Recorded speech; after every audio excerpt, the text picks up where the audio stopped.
Maganda at mapagpalang araw! DJ Shan here!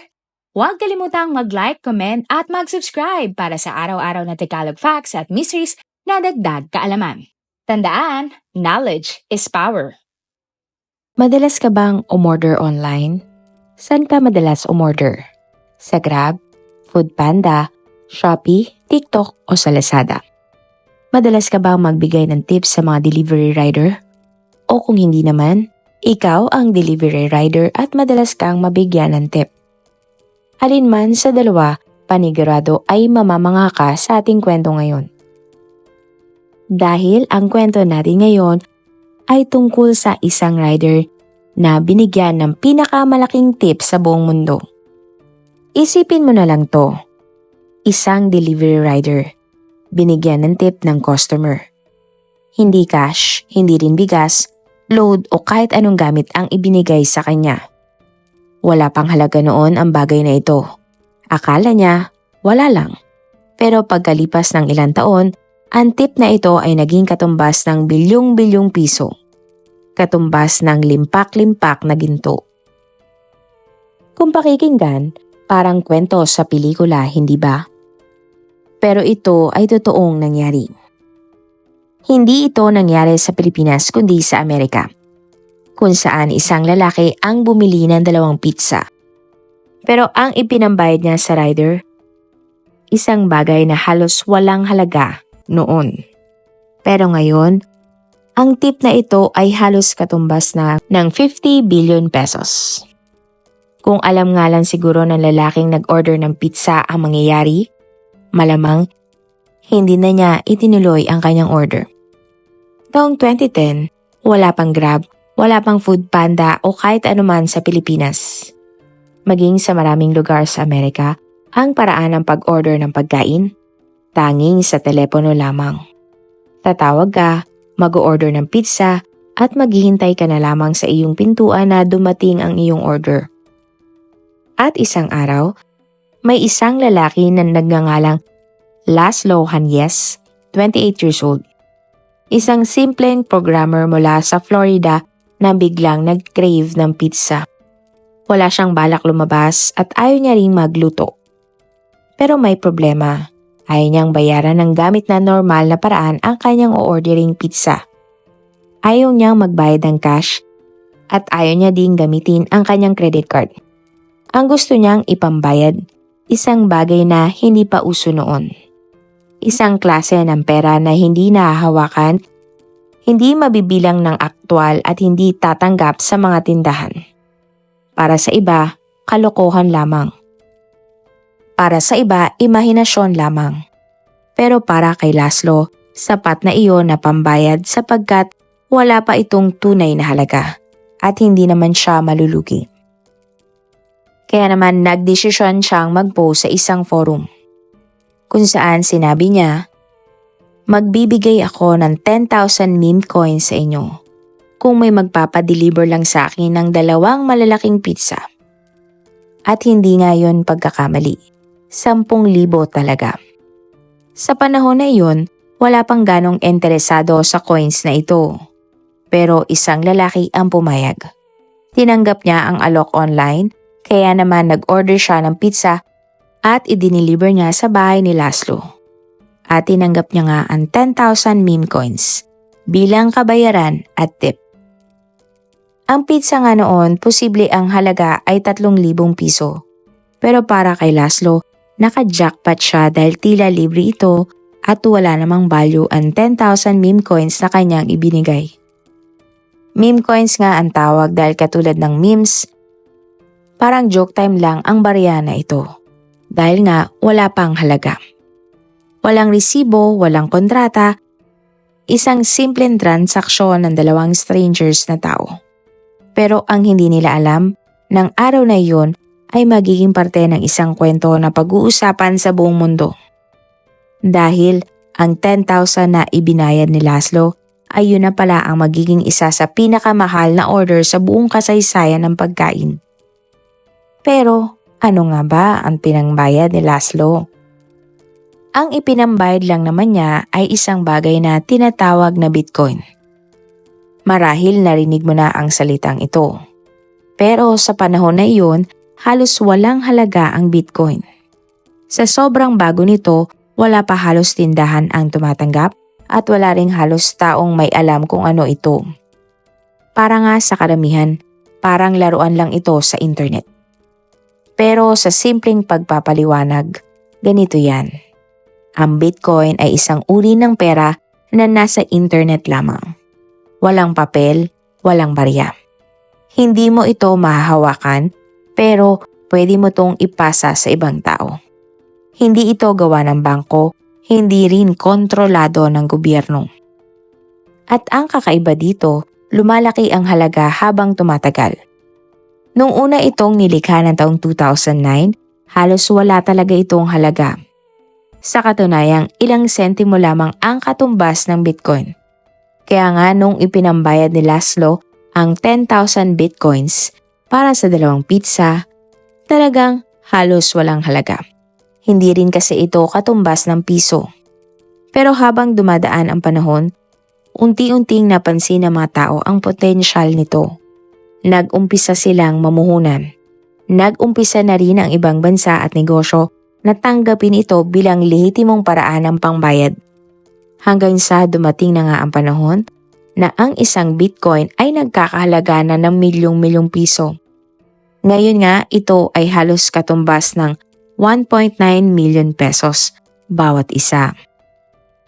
At dito na nga tila simulang nagsisi si Laszlo. Dahil ang 10,000 Bitcoins na kanyang ibinigay lamang para sa pizza, ngayon ay katumbas na ng halos 50 billion. Isang tip lang sana, isang simpleng cravings. Pero sa isang iglap, naging pinakamahal na pizza sa buong mundo. Pero saan nga ba nanggaling ang Bitcoin? Ang Bitcoin ay unang ipinakilala ng taong 2009 ng isang misteryosong tao o grupo na gumamit ng pangalang Satoshi Nakamoto. Hanggang ngayon, walang nakakaalam kung sino siya, kung siya lang ba talaga o grupo ng isang matatalinong mga programmer. Hindi siya nagpakita, hindi rin nagpakilala. Pero ang iniwan niyang teknolohiya ay nagpabago ng mundo. Naalala ko nga noon, libre pa ang Bitcoin. Mababa lang ang halaga, parang coin sa laro. Maglalaro ka at mabibigyan ka ng Satoshi. At kapag pinagsama-sama mo ang mga Satoshing iyong nakuha sa paglalaro, ito nga ay magiging isang Bitcoin. Halos inibliga ko nga ang mga bata kong kapatid noon para maglaro. Pero ang layunin niya ay simple lamang. Gusto ni Satoshi na gumawa ng isang uri ng pera na hindi hawak ng gobyerno, hindi kontrolado ng bangko, at hindi basta-bastang naiimpluwensya ng mga mayayaman o nasa kapangyarihan. Hindi ito tulad ng ordinaryong pera na kayang i-print ng kahit anong bansa kapag gusto nilang dagdagan ang supply ng pera. Hindi rin ito tulad ng pera sa bangko na maaring i-freeze, baguhin o mawala kung may mangyaring aberya sa sistema. Ang gusto ni Satoshi, isang digital na pera na patas para sa lahat. Hindi kailangan ng lisensya, hindi kailangan ng ID, at hindi kailangan ng middleman. Isang sistemang desentralisado, ibig sabihin walang isang tao o opisina na may hawak sa lahat ng desisyon. At ang susi nga sa lahat ng ito, ang tinatawag na blockchain. Para itong isang digital na ledger o talaan. Lahat ng transaksyon mula sa unang araw hanggang ngayon ay nakasulat dito. At dahil pampubliko ito, pwedeng makita ng kahit sino ang galaw ng pera, pero hindi nila ito pwedeng baguhin. Hindi mo basta-bastang burahin, hindi mo basta pwedeng dayain. Walang undo, walang edit. Kaya nga sinasabi ng iba, ang blockchain umano ang pinakatapat na accountant sa buong mundo. Pero syempre, nung una hindi agad ito naintindihan ng karamihan. Bagong-bago ang konsepto. Walang pisikal na anyo, walang perang hawak sa kamay. Kaya naman maraming tao ang nagtaas ng kilay. May mga nagsabi pa ngang, peke yan. Para lang yan sa mga programmer. Scam lang ang Bitcoin. Kaya kahit may hawak kang libo-libong Bitcoin ng taong 2010, wala kang mapagbilhan. Walang tindahan na tatanggap nito. Walang app na pwede mong gamitin. Wala ka ring kilalang tao na may tiwala rito. Para sa maraming tao noon, ang Bitcoin ay parang walang pinagkaiba sa basura. Na mga unang taon, ito nga ay walang halaga, walang silbi, isang bagay na pang-eksperimento lamang at lilipas din. Kaya nga nung si Laszlo ay nag-alok ng 10,000 Bitcoins kapalit ng 2 pizza, halos walang pumansin. Isang tao lang ang nagtiwala at nag-deliver ng order. Walang mag-aakala na iyon na pala ang magiging simula ng isang revolusyon sa mundo ng pera. Hindi agad nakita ng mundo ang halaga ng Bitcoin. At dahil dyan, hindi rin nakita ni Laszlo ang halaga ng 10,000 meme coins na kanyang binitiwan. Pagkaraan nga ng ilang buwan, unti-unting tumaas ang halaga ng Bitcoin.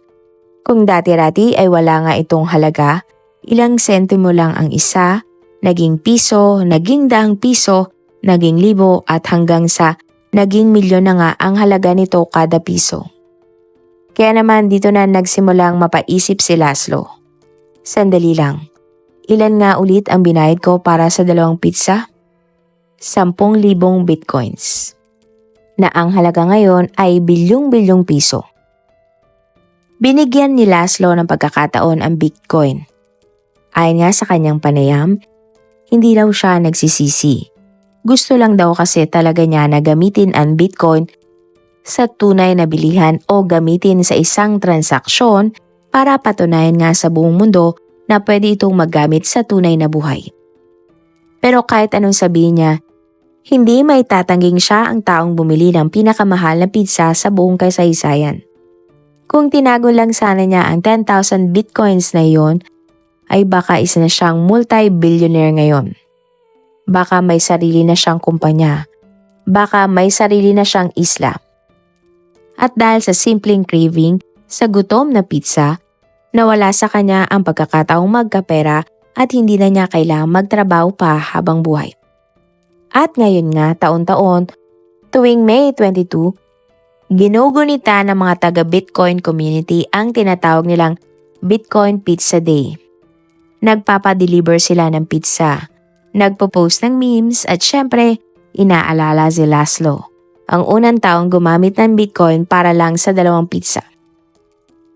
Habang ang lahat ay nakatutok kay Laszlo, ang lalaking bumili ng 2 pizza kapalit ng 10,000 Bitcoins ay bihirang alamin ng mga tao kung sino ito. Sino nga ba ang tumanggap ng Bitcoin na iyon? Ang sagot? Ang pangalan ng lalaki ay si Jeremy Sturdivant lang, 19 years old, na binata mula California. Walang malaking negosyo, walang titulo, walang idea kung anong mangyayari sa hinaharap. Hanggang sa isang araw, may nakita siyang post sa isang online forum. Isang lalaki na naghanap ng handang tumanggap ng 10,000 Bitcoins kapalit ng 2 pizza box mula sa Papa John's. Hindi cash, hindi credit card, hindi kahit anong ordinaryong pambayad. Bitcoin lamang. At sa panahon nga na iyon, ang Bitcoin ay parang laro-laro lamang. Walang batas na nagre-regulate, walang crypto exchange, walang assurance na may halaga ito kinabukasan. Pero pumayag si Jeremy dahil hindi sa negosyong pakay. Hindi rin dahil gusto niyang yumaman. Dahil trip lang niya. Binili niya ang pizza gamit ang personal niyang pera at idiniliver nga ito sa Florida kung nasaan si Laszlo. At tinanggap niya ang 10,000 Bitcoin na ang tunay na halaga noon ay $41 bilang kapalit o halos katumbas ng 2,000 piso. Bagamat tumaas din ang presyo ng Bitcoin noon, wala siyang plano na ipunin ito. Wala rin siyang pakialam sa presyo nito. Para sa kanya, para lang itong points o token na pwedeng gastusin. At yun nga ang kanyang ginawa. Hindi pa man natatapos ang taon, unti-unti niyang ginastos ang 10,000 Bitcoin. Hindi sa negosyo, hindi sa investments, kundi sa isang road trip sa Amerika. Kasama niya nga ang kasintahan ng mga oras na iyon at pinambili nila ang Bitcoin ng gas, pagkain at konting luho sa biyahe. Hindi niya alam na sa bawat daang Bitcoin na kanyang ginagastos, unti-unti siyang nawawalan ng bilyong-bilyong piso sa hinaharap. Sinabi din niya sa isang panayam, "I spent it within a few weeks. It was never meant to be saved." At totoo naman dahil walang natira sa 10,000 Bitcoins ni Jeremy. Ang jackpot na sana na tip ay singbilis na nawala sa hangin. Marahil totoo nga ang kasabihan na kapag hindi pinaghirapan ay mabilis mawala. Si Laszlo Hanyes na ngayon 43 years old ay isang software developer programmer pa rin hanggang ngayon. Aktibo pa rin siya sa tech industry at naging kilala sa pagdevelop ng mga paraan para mas mapadali nga ang pagmimina ng Bitcoin noon. Bagamat hindi siya bilyonaryo, sinabi niya na okay lang. Masaya umano siya na naging parte siya sa unang hakbang ng Bitcoin sa totoong mundo. Si Jeremy Sturdivant naman ngayon ay 34 years old at patuloy ding nasa mundo ng teknolohiya. Patuloy siyang nagtatrabaho bilang developer at innovator katulad ni Laszlo. Marami na rin siyang naambag sa crypto world. Hindi siya sikat, hindi bilyonaryo pero kontento. Tahimik ang kanyang buhay. Pero kahit na ganoon kalaki ang pinakawalan niyang oportunidad, ayon kay Jeremy wala siyang pinagsisisihan. Para sa kanya naging parte siya ng isang revolusyon. Isa siyang karakter sa unang kabanata ng Bitcoin.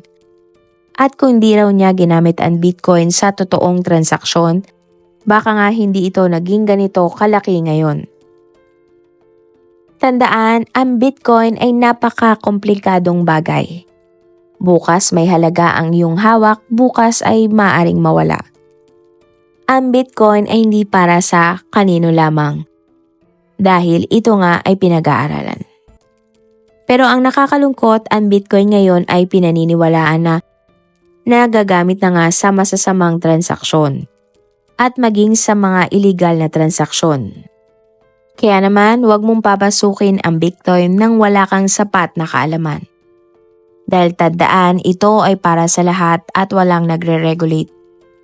Pero kung babalikan ang nakaraan at mabibigyan ka ng pagkakataon na magkaroon ng opportunity ng katulad kay Jeremy, kukunin mo ba ang 10,000 min coins na walang value noon, kapalit ay ang pagbibigay mo ng pizza sa isang individual? Kakagat ka ba sa offer online na babayaran ka ng walang halaga na coin kapalit ng 2 box ng pizza? Pero kung tutusin, siguro kung sa akin nangyari yon, gabi-gabi kong paghihinayangan ang pagkakataon na yon. Baka habang naglalakad ako, bigla na lamang akong mapapatigil, mapapatingin sa langit at sasabihin, sayang. At yan nga ang ating kwento ngayong araw. Kung may natutunan ka o nagustuhan mo ang ating kwento, huwag kalimutang mag-like, comment at mag-subscribe. I-share mo na rin to sa iyong kapamilya o mga kaibigang mahilig din sa facts, crimes at mysteries. Hanggang sa muli, lagi nating tatandaan sa bawat kaalaman may kapangyarihan. This is DJ Sean.